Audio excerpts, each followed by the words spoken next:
Yəqin buna çox rast gəlmisiniz müəllim olaraq. Tələbə ingilis dilində dərsdə danışır və birdən ağlına çox maraqlı bir hadisə gəlir və hiss edirsiniz ki, onu sizlə ürəkdən, həvəslə bölüşmək istəyir.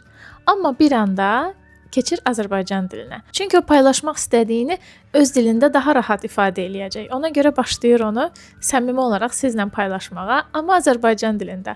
Amma bizə də lazımdır ki, o bunu ingilis dilində məşq eləsin. Bax, məhz həmin an onu saxlamaq yox, ona kömək eləmək lazımdır. Elə həmin an o fikirlərini, o spontan fikirlərini, səmimi fikirlərini, hansı ki sizlə paylaşmaq istəyir, onları ingiliscə deməyə təşviq eləmək. Çünki əslində düşünürəm ki, əsl məşq elə orada başlayır. Çünki xatırlayaq ki, ingilis dilində öyrənməsinin səbəbi real həyatda, spontan danışıqlarda özünü bu dildə ifadə edə bilməkdir. Əgər biz onu təşviq eləsək, daha sonra tələbə özünü daha rahat hiss edəcək. Bu həm də özünü rahat ifadə eləmək istəyən tələbəyə daha çox özgüvən verəcək. Çünki o paylaşmaq istədiyi spontan fikirləri Azərbaycan dilində ifadə edəcəyini, ancaq o dildə ifadə edəcəyini düşünür, ingilis dilində deyə biləcəyini düşünmür.